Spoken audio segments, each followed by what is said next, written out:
The tray? Yeah, because these things are gonna go on top of it. It's gonna look like a diamond ring. Oh, okay.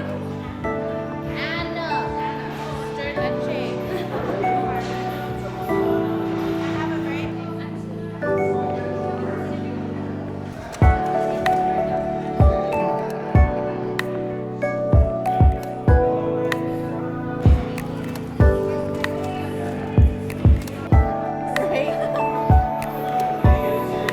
We'll give him a 20. I don't know if you're a trick or not. But I told Fred I used to work with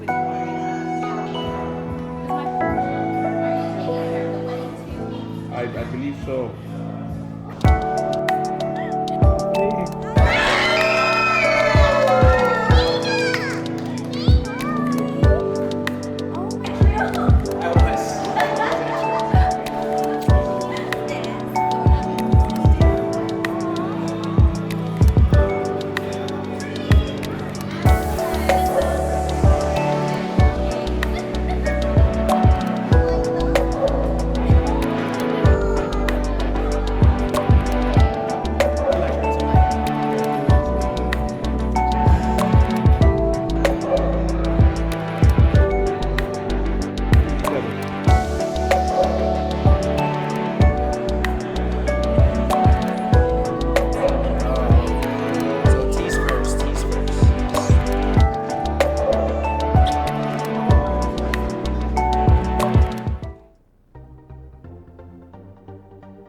Buenas Micronesia, and in solidarity with the people of Yap, Mogetin. I'm Troy Torres. And I'm Johnny Rosario. Welcome to Kandit News, here at our studios in Tumong, Guam. It is Wednesday, October 16. Thank you very much for joining us. We very much appreciate it. Please like and share this live stream to your profiles and to the pages that you follow and that you like. And please like and share Angel in Disguise, ANGELNDSKIES. I know there are a bunch of people who've asked us to share other things, and I can't remember right now, and I never write it down because I'm irresponsible. Just, letting you know. We have a problem. What's our problem? Our live stream is showing Assassination and Stupid Criminals, the title prim. Oh, is that in Facebook or YouTube? YouTube. Are we showing the wrong Okay. Well, we recently updated the whatever the system is called, so there might be some technical issues with the beta of the whatever. Am I doing a good job discussing this, Prim? The beta of the whatever it's called? Okay. We're ready? Yeah, we're ready. Freddie? Before we get into our top stories tonight, Kandit is working on a story involving corruption in our government that ties together the tax evading criminal enterprise of the game room industry to a very high ranking deputy director of this administration. Ooh, who's going to jail? Kandit has obtained exclusive undercover video showing the government official conspiring with her fellow business partners to avoid reporting actual revenue, and we have documents from an ongoing internal review of what appears to be an audit into their practices. Holy. Our teams of news investigators are piecing this all together, and will be exposing this corruption over the next few weeks. At Candid News, everything comes to light. Wow, there, Jacob Nakamura. You Palawan investigative guru, you. Thank you for doing that. I'm excited. Did you know anything about this? No, I didn't. I just found out now. So Jake is just on it? He's teasing us. Well, of course, Jake won't ever tell us his sources. Of course. Like, we don't share sources and stuff because we have ethics, basically. Oh, and before we get started, we would like to say Happy Bosses Day to the Maga Haga. Happy Bosses Day, Maga Maga Haga Haga. and Tenenti Maga Haga. Let's show them what Bosses Day is, Prim, over there at Adaloop. Do The we pictures. do we have Just the actual images. footage of Bosses Day? Yes. At Adaloop? Yeah, I'm gonna get into that. We Oh, actually went nice. there. Okay. That is the Bosses Day. That is the Maga Haga and the Maga.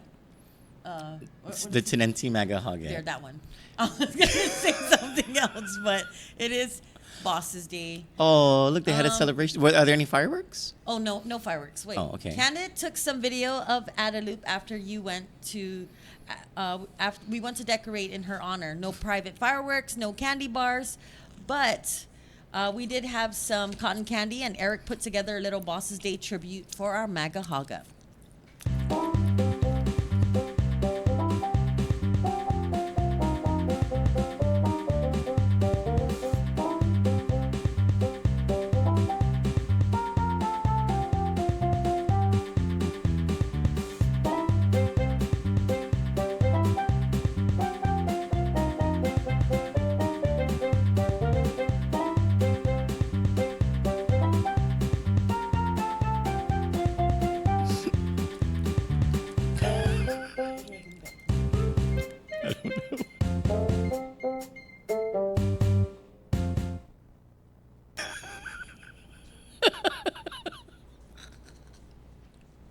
I just love this so much. Can you go back to the picture of the candy board? Like, what are they in second freaking grade? They made. They have a lot of time on their hands. No, look at that. You're a great boss and you deserve 100 grand. Are you freaking serious? Are you guys stupid? First of all, your boss is being like just blasted every single day for being completely devoid of any thought of what it is to be a regular person or to walk in the shoes of a minimum wage earner or an assistant supervisor at a restaurant, and you're gonna say that she deserves 100 grand? She owns a bank that takes all of her money. I guarantee if you were to add up all that candy, it's more than $12. Let's go back to the candy board. It's $1.39 per candy bar. Don't ask me how I know that. 1, 2, 3, 4, 5, 6, 7, 8. Oh, that yellow one on the side. What's that called? You know, I actually wanted to get her. One, I wanted two, to get three, her a sneakers. 7, Because everybody's sneakering. 9, 10, 11.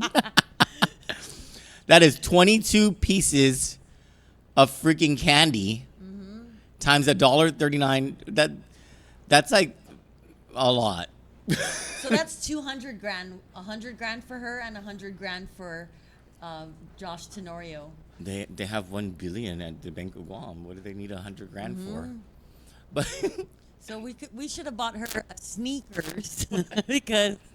okay. Oh so- no, there is Snickers up there. What about oh Governor, it's your payday. I mean, I really want that Skittles though. I want to rip it off that board. They won't share with you, They Troy. won't, sure they won't. So the ridiculous thing about this. Okay, so the governor stated the island address. She said, literally, I'm not Vince kidding. Cruz says, "What about some pop rocks?" What are Pop Rocks? Oh, that's the The one one that, that's- yeah. that bubble? Yeah, yeah, And the urban legend was you can't drink soda with it, or otherwise your You'll insides die. will explode, Yeah. will explode, right? yeah. So I kid you not, in the governor's State of the Island address, she literally said, "We're here now." So you are safe, Guam. And the state of the island is promising. She literally said that everything's okay because she's she's there. there. Yeah. Well, that's turned out to be a crock of absolute. We're trying not to be in Facebook jail, right? Yeah. Cockadoodle do. Even though if we cuss or we don't cuss, So we can just cuss. I think they'll report us anyway. So And worst make sure of you all, come to my visitation.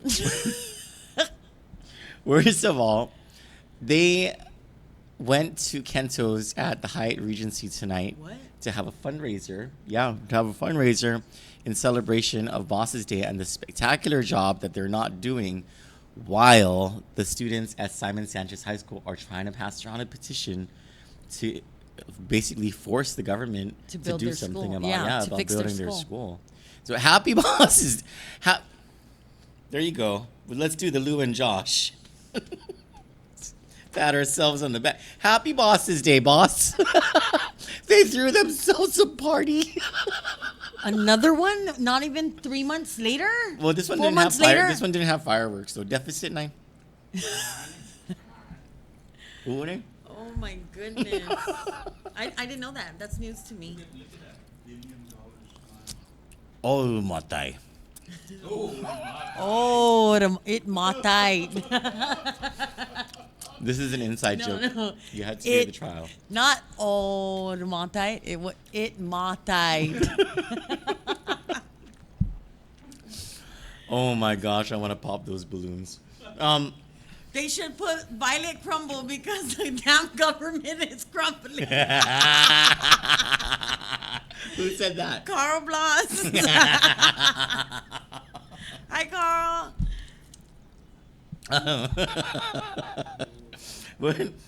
What's after Bosses Day? The good stuff. Oh, let's go for the good stuff and some Barbara Panty Down Brown. Oh, it's Barbara. No, Brown. good stuff, Yeah. good stuff. Good stuff.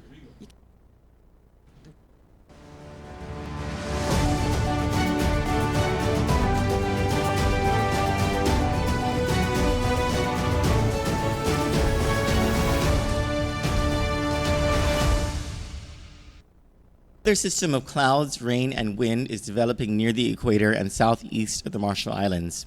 At 6 a.m. tomorrow Standard Time, it was located at 3 degrees north latitude and 178 degrees east longitude, or 2,416 miles east-southeast of Guam. The system is called Invest 97W at this point. According to meteorologist Will Weaver, an area of low pressure is located northeast of Tarawa Atoll and is producing a large cluster of showers and thunderstorms. Some slow development of the system is possible as it moves west-northwestward toward the Marshall Islands during the next several days. Interests in those islands should monitor the progress of the system.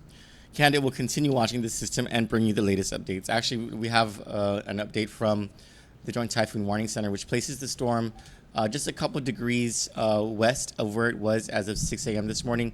It is now at 3 degrees north latitude and 176.8 degrees east longitude. For your 7-day weather forecast provided by the National Weather Service, tonight partly cloudy on Guam, Rota, Tinian, and Saipan, partly cloudy with isolated showers for Guam and Rota, and mostly cloudy with isolated showers and thunderstorms for Tinian and Saipan. Thursday and Thursday night, partly cloudy with isolated showers. Friday, partly sunny with isolated showers. Friday night and Saturday, mostly cloudy, isolated showers and thunderstorms. And Saturday night through Tuesday, mostly cloudy with isolated showers. In Palau, tonight through Friday, variable winds of 5 knots, becoming northeast Friday. Combined seas 3 to 5 feet. Partly cloudy, isolated showers. Saturday and Sunday, partly cloudy with isolated showers. Tonight in Yap through Friday, partly cloudy, isolated showers. Saturday and Sunday, partly cloudy, isolated showers. In Chuk, tonight through Friday, partly cloudy with isolated showers. Saturday and Sunday, mostly cloudy with isolated showers and thunderstorms. In Pohnpei, tonight, mostly cloudy with isolated showers and thunderstorms.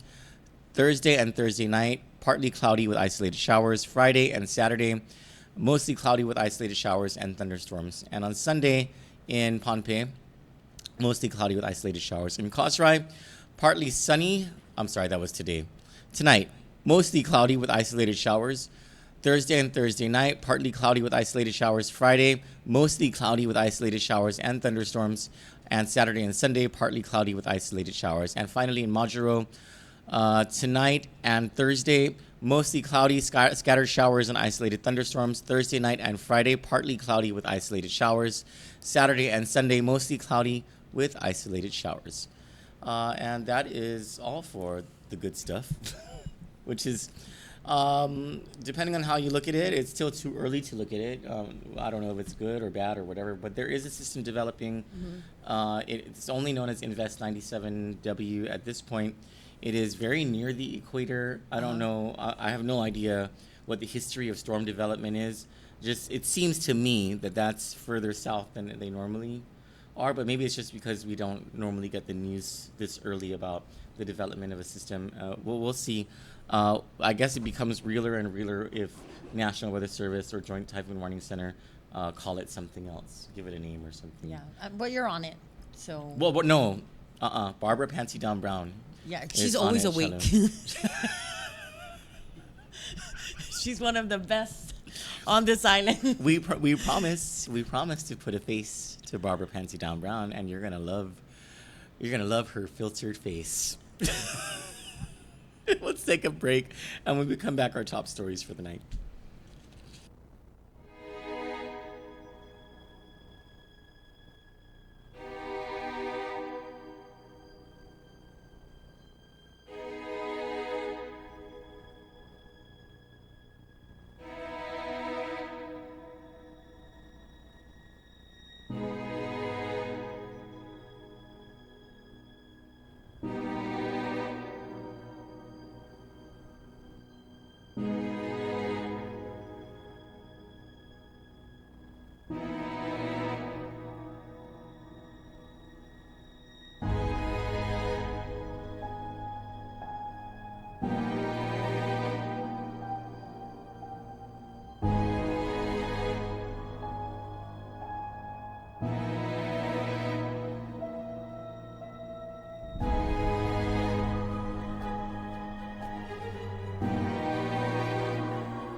The state of our island is what I am able to affirm today, and it is this. We are here now, and the state of our island is promising.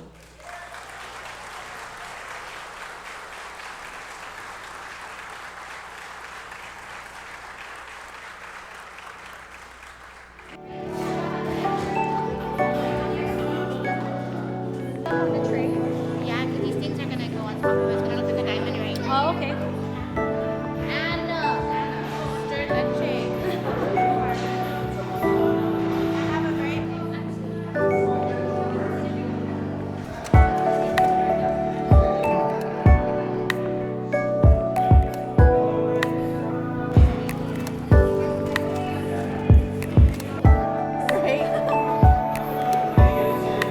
We'll give him a 20. I don't know if you're actually in line. But I told Fred I used to work with you.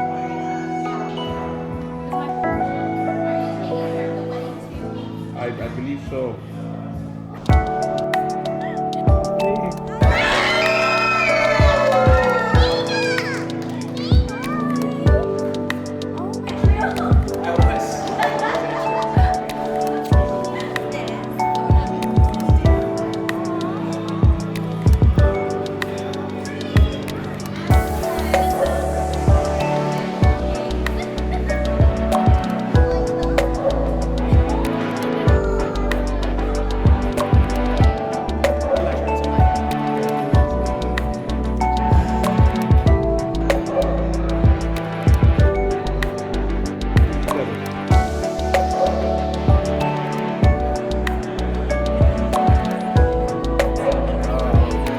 So tease first, tease first.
Every now and then we take the time to clip out the things that we tell you someone said because we don't want you, like, we're not going to do it all the time because that's a waste of time. But when it's very fabulous, like this one is, the governor is saying, I'm here to tell you that we are here and the state of our island is promising. I'm not lying. Johnny's not lying. Here it is. The state of our island is what I am able to affirm today, and it is this. We are here now, and the state of our island is promising.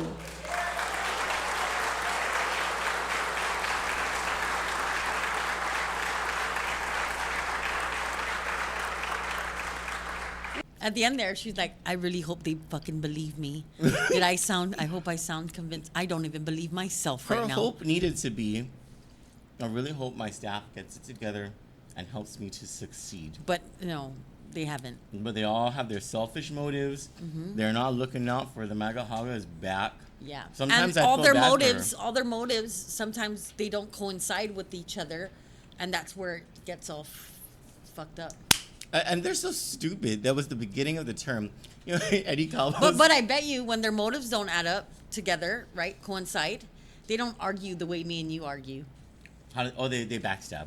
Yeah, me and you, we're in each other's face yelling at each other, and we're like, Yeah. oh, wait, we were saying the same thing. Yeah. And Jacob Nakamura comes and starts yelling at both of us about the right thing to do and blah, blah, blah. This is the ethics and morals and blah, blah, blah. Whatever. So Eddie Calvo, Felix Camacho, Carl Gutierrez, Joe Ada, in their first year in office, you know what their state of the island was? The state of the island sucks. Fucked up. We need help. I need help. It was the last guy who fucked it up. But don't you worry, people. We're going to work hard and roll up our sleeves, and we're going to take care of this because that's how we do. Yeah. That's exactly how But they were respected, even though the other night when we all were here talking, our partner made a good point. He said all of them, Carl Gutierrez, all of them, demanded respect, and they got respect even from the media. Yeah. Well, they didn't run from the media. They didn't. But the people respected them. They understood their choices, and they acted like a governor. Ooh. Well, it is Boss's Day. And Happy Boss's Day, and the Magahaga. governor's bossing it up at Kento's. Probably dancing to the cha-cha-cha under the boardwalk. Congratulations, deficit. So someone who does act like a Magahaga, but is the chairwoman of the Committee on Health, had an oversight hearing last night. And for more on this, we go to Kandit's Johnny Rosario. Guam Memorial Hospital is dilapidating quickly with a balance sheet that can't fit the cost of its payroll and medical services, let alone the physical and IT infrastructure it needs to survive. This is the information Senator Therese Terlahi was able to drill out of hospital officials during an oversight hearing she held last night at the Guam Congress building regarding GMH operations. The facts answered by GMH officials in stark contrast to the message portrayed by Governor Lulian Guerrero, who has said that. Just a second, guys. That's a malfunction in the teleprompter. Sorry, guys.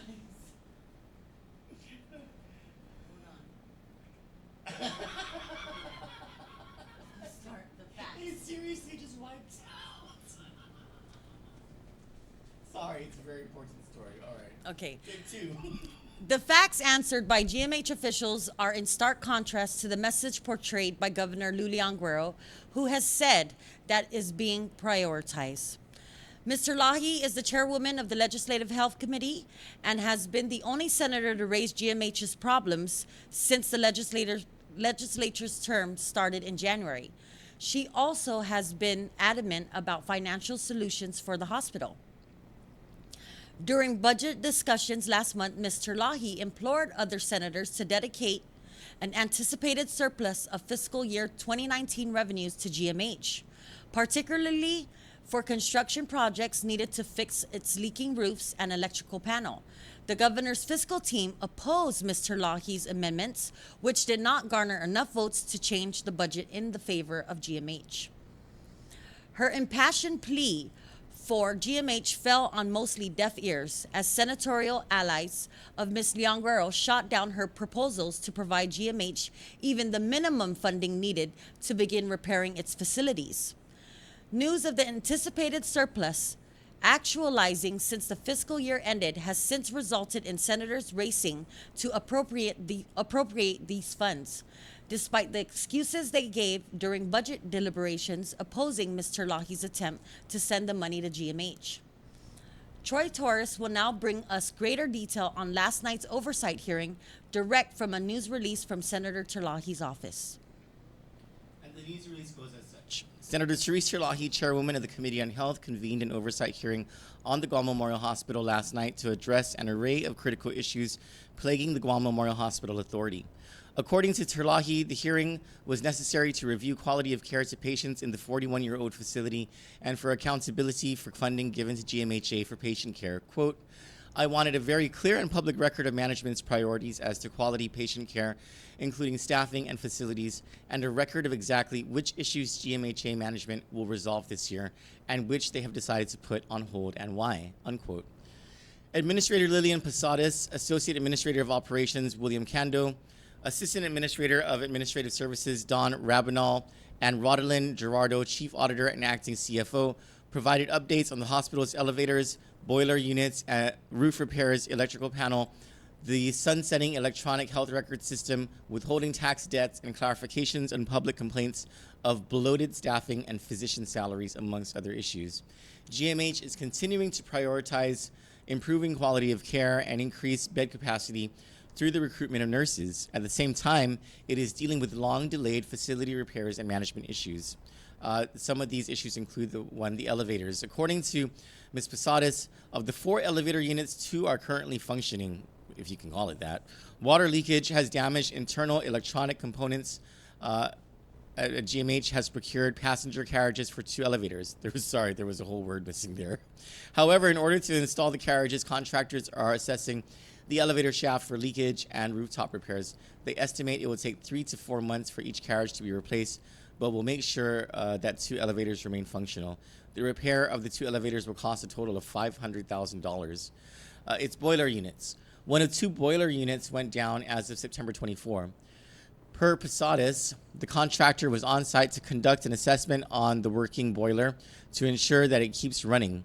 The 30 and 20-year-old boilers were listed by GMH in its fiscal year 20 request for capital improvement funding. Although the focus for now is to repair the existing boiler, Posadas noted that the cost of replacing one boiler is estimated at $500,000. Roof repairs. On June 26, GMH filed a claim with Moylan's Insurance. A site inspection was conducted on June 28, and the cost estimate of $5 million submitted by GMH last month is pending a response from Moylan's Insurance. The electrical distribution panel. A thorough assessment was done by GPA with infrared devices. Several hotspots were identified and repaired or replaced. A 600-amp breaker was replaced recently. According to Posadas, based on the expertise of GPA, the electrical distribution panel is in good standing. GPA will continue to do frequent rounds to detect hotspots and make sure things are in working order.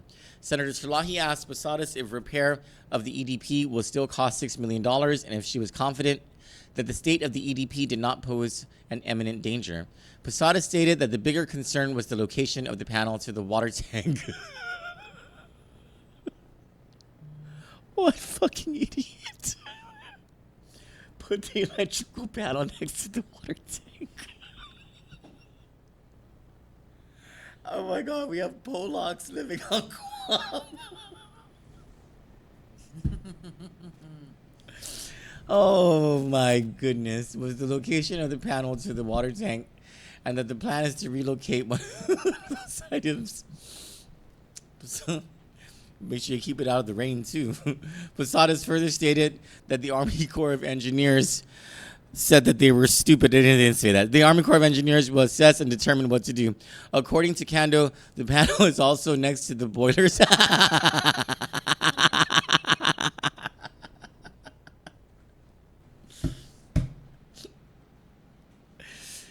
Oh, my fiery engineer. I think they're retired. Oh my goodness, I bet they're getting full pension paid too.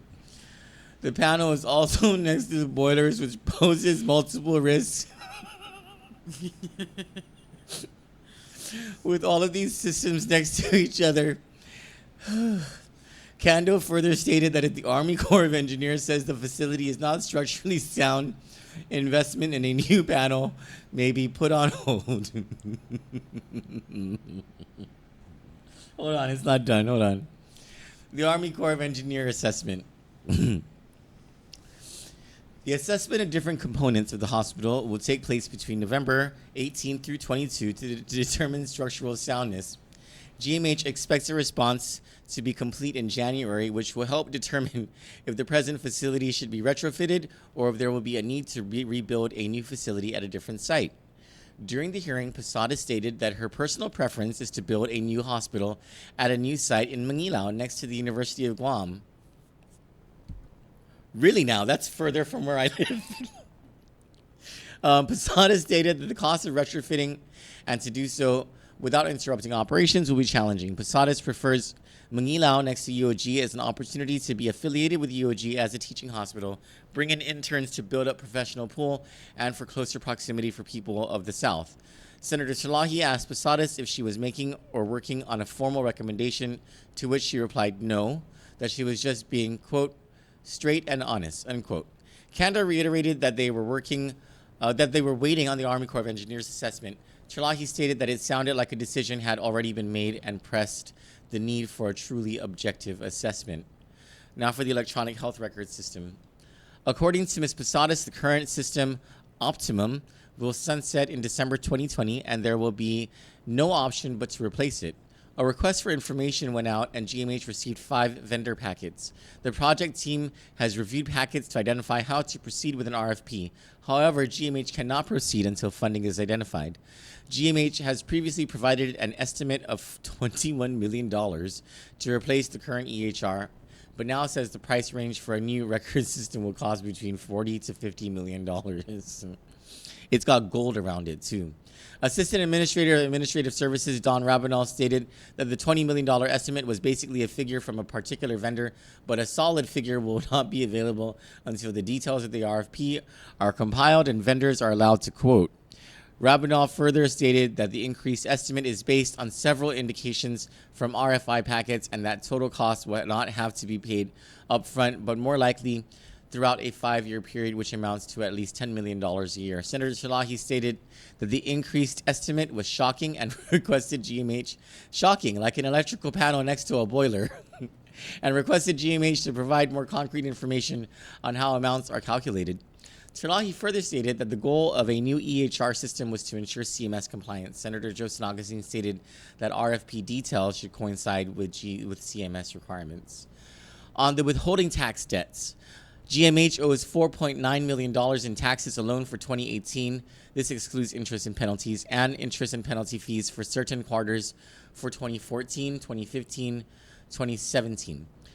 GMH has submitted a request for a waiver of interest and penalties to the Department of Revenue and Taxation, estimated at $2 million. Ms. Posadas assured the committee that payments have been made in recent weeks, and they are working toward paying off this debt within 6 months. Senator Terlahi questioned the knowledge and approval of past non-payment of withholding taxes by the administrator and board of trustees. I just love this lady. She's on it. She's just on it. And impressed upon Administrator Posadas the need for procedures to ensure proper communication of such issues and prevention of such violations. Senator Terlahi requested accounting of funds received by GMH, including the GMH Trust Fund, the Healthy Futures Fund, and Department of the Interior funding, and how those funds are being used. On to employment of physicians and salaries, Senator Terlahi requested clarification on how some doctors are employed and paid by GMH. GMH assured the committee that the process and methods of hiring physicians is under review, and GMH is making efforts to ensure fairness and consistency. With an interest in long-term solutions, Senator Terlahi says, quote, "The hearing was informative, but there remain many issues requiring further follow-up by the committee and by the board. In many ways, we are only as good as our information. I hope the board will demand full transparency and accountability moving forward and be an active part of ensuring quality care and the best use of limited resources at the hospital. We're dealing with short-term and long-term issues, and it's necessary for our entire community to have a realistic view of which issues will be addressed by GMH in fiscal year 2020 and the issues we must look for other avenues to resolve. I believe if the public and local businesses can follow along, they can help in this regard. With additional information that is being obtained, our community will also be able to build on prior studies and proposals towards a long-term goal. We want to make sure that the goal remains quality patient care and value for the people's investment. The Board of Trustees must be actively involved and hold management accountable to these priorities. That's the only way this is going to work," said Senator Therese Terlahi. Can I just first say that whoever writes in her office does the people of Guam a very big favor by putting in all those details and explaining it in such a way that it's a lot easier for us to understand. I think that they get a good laugh out of it. Did you see that whole thing about the water and electricity don't mix? Mm-hmm. Anyway, Yeah. sorry. It's really sad. But maybe Posadas has an idea because she got the idea from someone who made the plan already for the new hospital. For a new hospital. Senator Dennis Rodriguez. Oh, you're talking about... I'm talking about Posadas saying, "Oh, we should have it next to Manila UOG." Oh, yeah. Yeah. Who owns that land? I don't know. We should find out who owns that land. I know that Senator Dennis Rodriguez had a hospital modernization committee that explored the option of building a new hospital. And then Governor Eddie Calvo had his own hospital modernization committee that, and I believe Lillian Posadas was a member of both these teams. Yeah, she was even part of the board when they knew about the taxes. And that's what Senator Talahi was trying to get at. Yeah. And I love her. I love her. So, I think she has a copy of that, right? Of those board minutes? Or should we send it to her? it's on their website. I mean, I'm pretty sure we can hand walk it over to Kento's at Hyatt where they're celebrating Bosses Day.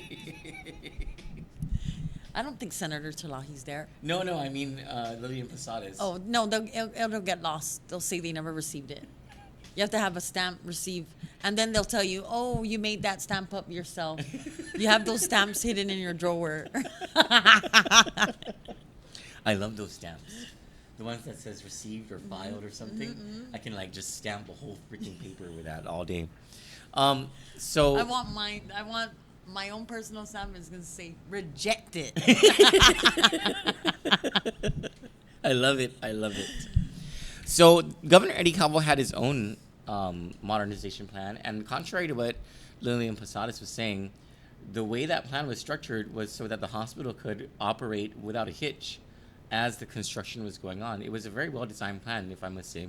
Well, they need to do that now before everything breaks down.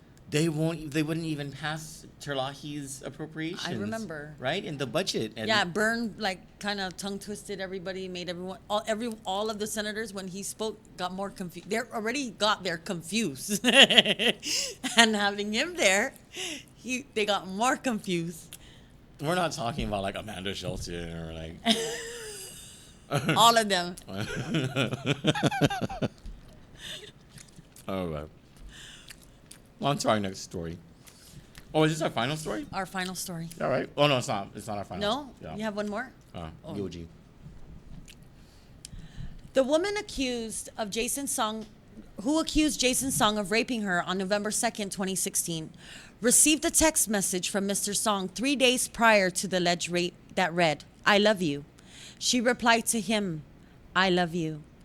The woman thought this would not be entered into evidence in this trial, which featured her testimony on the stand today. She erased her phone messages before November 11, 2016, when police officers searched her phone. The defense, however, got a warrant for her phone records, which showed the text messages. The evidence is important because the woman told prosecutors and police that she hardly knew Mr. Song and hadn't seen him in 9 years.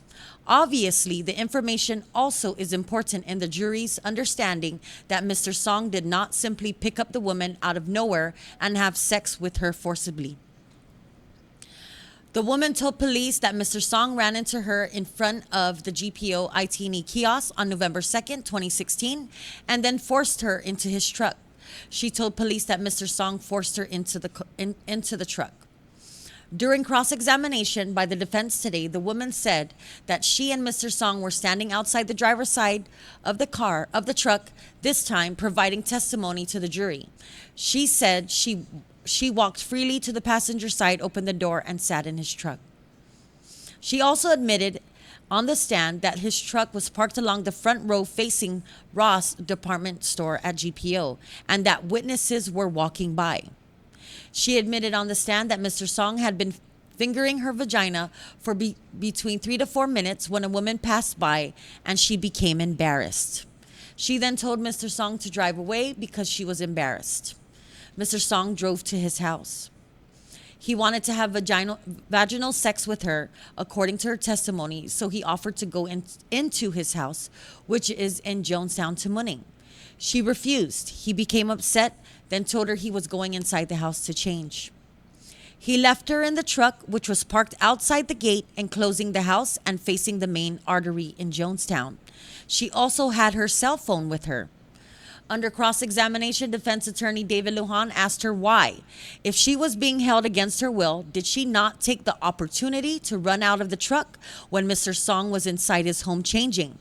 He also asked why she did not use her cell phone to call police, her mother, her grandmother, her boyfriend Ralph, and that she was to tell them she was being held against her will.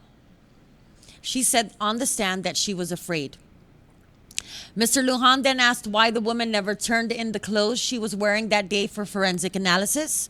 According to a police report by Officer Ramos, The woman turned in only a jacket, which was washed when officers asked her to turn in clothing she was wearing that day. Mr. Lujan asked where the other articles of clothing were. She told him that she did turn in those clothes to her recollection. Mr. Lujan asked her if what the officer wrote in his report was false. Then she did not answer the question directly. Oh, there's more to that story I thought that you wrote. It's on here. Sorry. Oh, let me finish Sorry, that's it. an incomplete story. I'll finish it from here. My bad. I set up the prompters. I'm not responsible for that thing malfunctioning. It just like swept right off the screen. It was really embarrassing. Where are we? Here we go. Oh yeah, after the Josh Moffness picture. Yeah. The woman told Mr. Lujan that 3 people went with her to the Deredo police precinct, where she went for her second interview and where she brought her jacket to the police. The 3 included her mother, fugitive Renee Mesa, Michael Badar, and Joshua Moffness. Miss Mesa is wanted by federal probation officers on a warrant for violations of her probation on a counterfeiting case. Mr. Moffness is a former deputy of corrections, Department of Corrections officer who recently was caught on tape with others involved in the theft of property at a Jigo home, both known drug addicts. Miss Mesa tested positive when tested for probation, which is among her violations.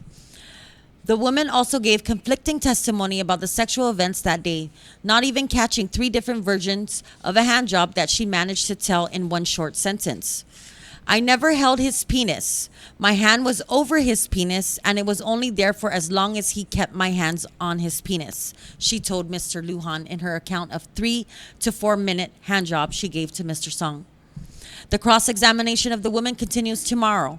Her mother, a fugitive from the law, is the star witness and cannot be accounted for by the prosecution. Mr. Song has been incarcerated since his arrest, December 2nd, 2016, for these alleged crimes. For previous details given in this case, please read Tuesday's story here. So it just seems more and more like this was the girl. They're not done. She's not done on the stand. It continues tomorrow at 10:15. These past days being there, it's really like taking a toll on me. It's different from the Martinez and Moser trial. Why is it taking a toll on you? Just the information coming out, you sit there and you think you're trying to write everything down and then sit there and think of every possible scenario, and then when you hear what's coming out, you're seeing this story unfold in your head, and it's just I'm baffled by the whole thing, It's definitely not the same story that was reported back in 2016. Right. Right? And according to the defense attorney, Mr. Lujan, the details that are coming out now are a lot more. There's more detail than when it was fresh in 2016, 9 days after the alleged incident. For as fresh as it can be 9 days after Yeah. the incident, right? Now, there are certain facts here, right? Number one, Jason Song never denied having sex with the woman, right? No, he did not. But what he's saying is, I He didn't rape her. Yeah, he didn't take the stand. That was part of the opening statements that Mr. Song never, when he was interviewed by police, he didn't deny it. Okay, and he also didn't deny smoking ice with her. No, he didn't. Did she deny smoking ice? No, she said he forced her to. Oh, she said he forced. How? Okay, so he held. But according to him, she asked him to smoke. Okay. So In his statement, he held the water bong. It was a water bong, right? Yeah, and he made her smoke it. And she smoked it. She because said she was afraid for her life. Yes, because there was a knife in the middle console. A 7-inch knife. Yeah, and according to testimony from her today, he never picked up that knife. And in testimony or in an interview she gave with a sex affairs or sex assault officer, she also said that he never threatened her. He never threatened her. And okay. And so the other important point here is that Jason Song has spent nearly the past 3 years in jail. 2 years and 10 months. Wow. Mr. Song does have a criminal history for forging a check, I believe. Okay. He does also suffer from PTSD. I'm not sure I'm pretty sure he's mentally competent because he's on trial, so they had to found that out prior. But he does have a history of meth use and Okay. so Which he didn't deny. yeah, he didn't deny any of that. Is PTSD? Is he former law enforcement? He's or- a veteran actually. He Oh. receives 100% disability. Oh, okay. Okay. Yes. Okay. Well, this is a sad case either way. Mm-hmm. If she is telling the truth, then she was raped, right? And that's sad. Yes. If she's lying, a guy spent 3 years in jail because she lied. Right. No one wins in a case like this. Nobody. So it's terrible. Absolutely terrible. All right, our last story. The University of Guam has been raising student tuition for years while failing to collect on millions in student loans. The audited financials for fiscal years 2017 and 2018 report that the Financial Aid Division of the university has hemorrhaged $18 million in student loans owed to UOG. The Financial Aid Office collected less than 3%, or $500,000, of the amount owed during those 2 years, making its collection rate even worse than Guam Memorial Hospital's. Director of Financial Aid Mark Duarte receives a base salary of nearly $70,000 a year, while UOG's president, Dr. Thomas Crease, earns an annual base salary of $210,000 a year. The UOG Board of Regents, which governs the university's policies and selects and monitors its president, is filled with local businessmen. Mr. Duarte has a full staff at his disposal, not including the entire administration and finance department of UOG, led by a vice president, Randall Wiegand, and staffed by scores of employees. Mr. Wiegand earns a base salary annual of $129,540. While patient receivables at GMH amounts to only a portion of its annual operating budget, the amount of outstanding student loans to the university is greater than half its appropriation for an entire year, making it the most financially dependent of all the so-called autonomous agencies and by far the most financially insolvent without local subsidies. In sum, UOG would cease to exist without about $30 million in annual appropriations from taxpayers. The constant increases in tuition are less a reflection of growing academic and research production quality and more an image of operational incompetence that never is placed under legislative or public auditor scrutiny. Despite the university's failure to collect on its massive receivables, its management has continuously asked the Board of Regents to increase tuition on students, punishing those who pay tuition while holding itself free of accountability for the financial mess that drives UOG to raise tuition in the first place. Meanwhile, the university spends top dollar to fund its excesses, easily outpacing any other government of Guam agency except GMH on the average pay of its employees. The taxpayers and its students foot the bill, which makes it all the more difficult to accept its push to raise tuition by 10% each year for the next 3 years. Can we play that? The students have had enough of UOG's BS and they protested today in the hundreds. Can we play that video?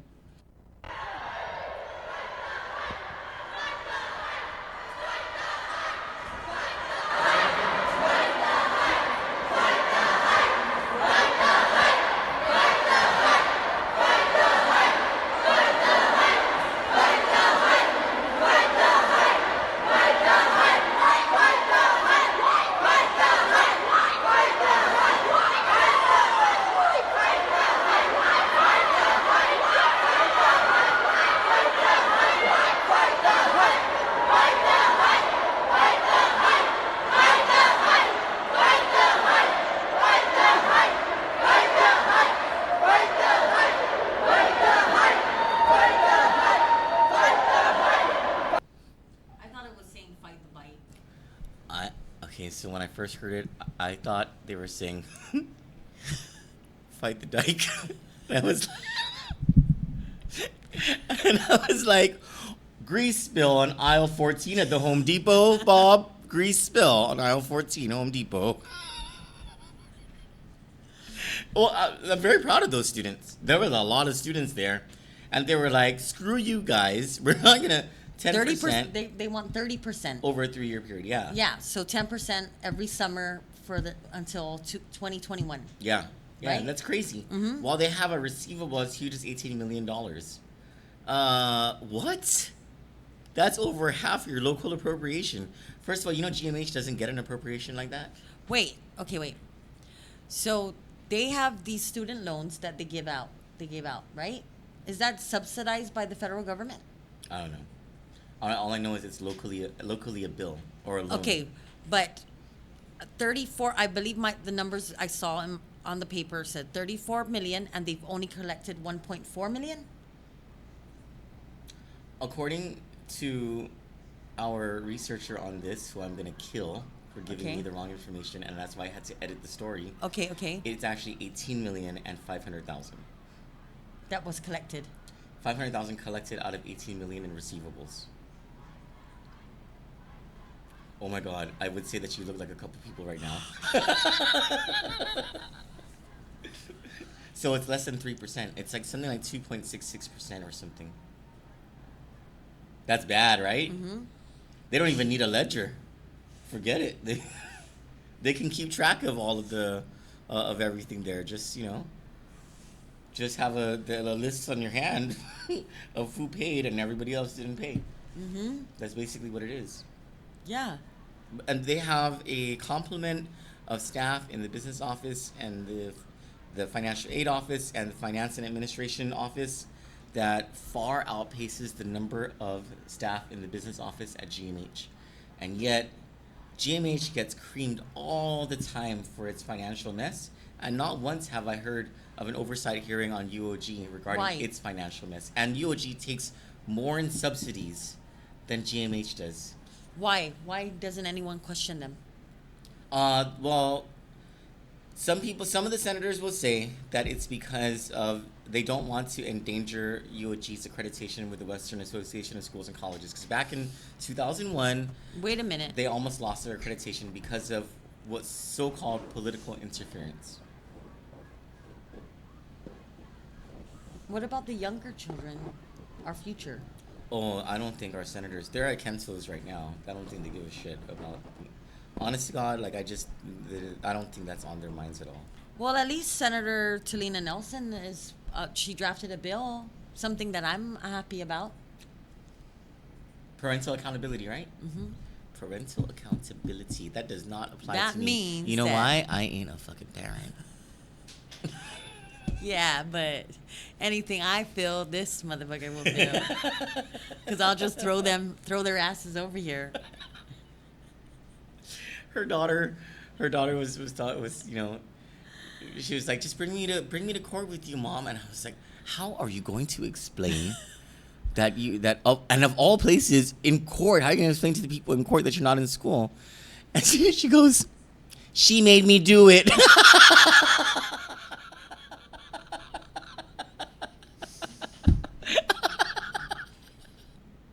Parental accountability by Speaker Talina Nelson. You're on to something. So that her daughter can actually say, she made me do it. And you have no excuse. She is my baby. She is my last child. She can blame me for anything. There you go. Anything. There you go. Mommy will take that hit. And she baby. knows it. Let's go to the comments. Sorry, I know I should always have that ready, but I just never do. Yeah, I do. Or no, it got out of there. Like my computer keeps shutting off. I think I need to restart it. But I just want to thank everybody for following us, even when we are in Facebook jail. Our numbers are climbing slowly but surely. We're getting there. Doreen Pangilinan says, Buenas, Candid Familia. Buenas, Doreen. Chris Saunders says, sad enough that there are a total of 2 local hospitals on this small island. Life is expensive. It is. A bunch of people saying hi. Hi, guys. Thank you very much for joining us. Mike Rosansky says, let the juiciness begin. Whenever I see that word, I think of that Alicia Keys song. Ooh, yeah. Mm-hmm. Irene Alcantara says, I'm feeling a lot better, so maybe tomorrow. I think that, I don't know what that's referring to. Oh, she's talking to Lynn Tedinko, who says missed you tonight. Everyone's saying buenas, half a day. Mr. Lebowski says you guys are okay on YouTube. Thank you. Irene says, love that boss's day gift. LMAO. Can we? You know what? I love that so much. Can we play that? Jason Gumatauso says that video is cucks. Can we play that again before we go back to the comments? I love that video. The boss's day video. Boss's Day.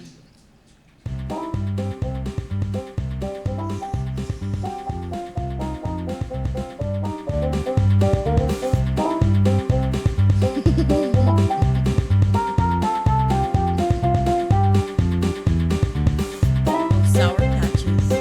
Candy Sour Patch. Yeah, that's right. That's what I said.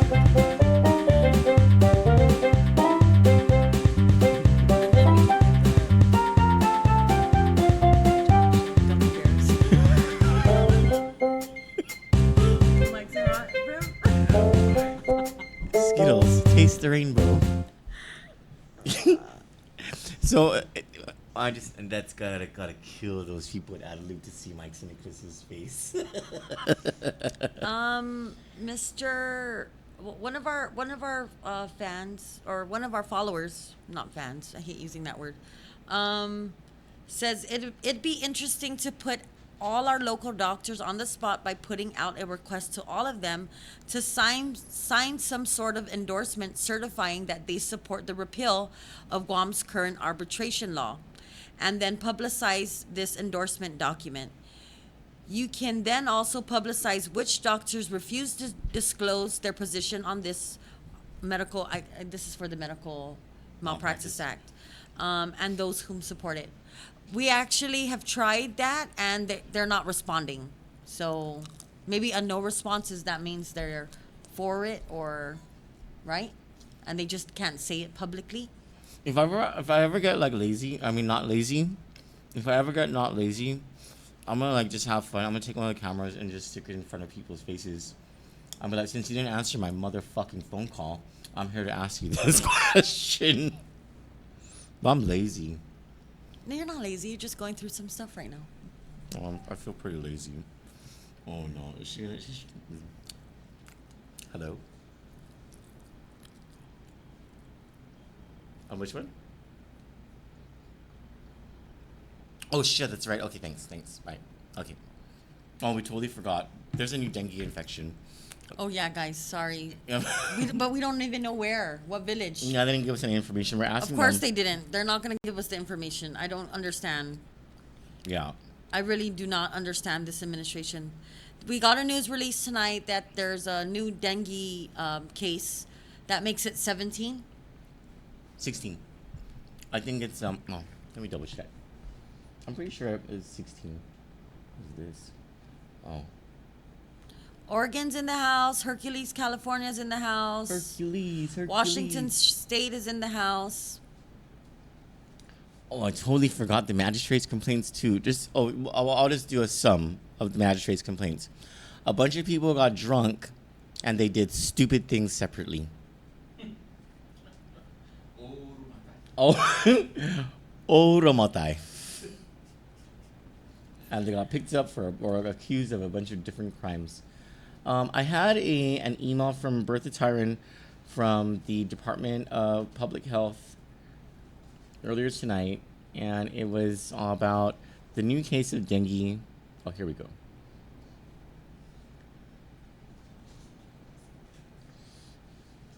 She says, I just wanted to inform you that our Public Health Press Release 2020-008 should read, the Department of Public Health and Social Services reports that on Monday, October 14, the Guam Public Health Laboratory received laboratory results of one newly confirmed positive case of locally acquired dengue fever. The test was sent off island and took about 2 weeks to return. Jeez. This brings the total number of confirmed locally acquired dengue cases to 10 and 6 imported cases. So it's a total of 16. The question that we were talking about earlier tonight is, why are they taking the tests off island? Right. Why don't they have the 24 to 48 hour turnaround local laboratory testing?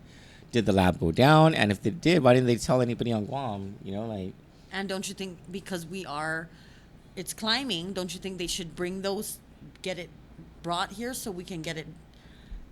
Along with the brain, or or a Hallmark card for Bosses Day, so you don't have to make that bulletin board, that second grade bulletin board with the $100,000 And the sneakers. and the Sour Patches and the Sour Pussy. And remember that candy? That's my favorite. 25 cents for the. How about the lemon drop? The Oh, I sour. love that. I love I watching used people. to cheat. No, I used to wash it first and then eat it. Leche. Leche. That's cool though. That's cool. Because you're a gangster about everything else. Except apparently lemon drops. Not the drink kind. I like those too. What were they called? Lemon drops? Yeah. I Those don't are know really what's in good. it. Don't ask me what's in it. But I don't know, but you're not fat, so it doesn't matter. anything else? 2 thumbs and a porker over here. No, there's nothing else. We love you, Guam. Good night.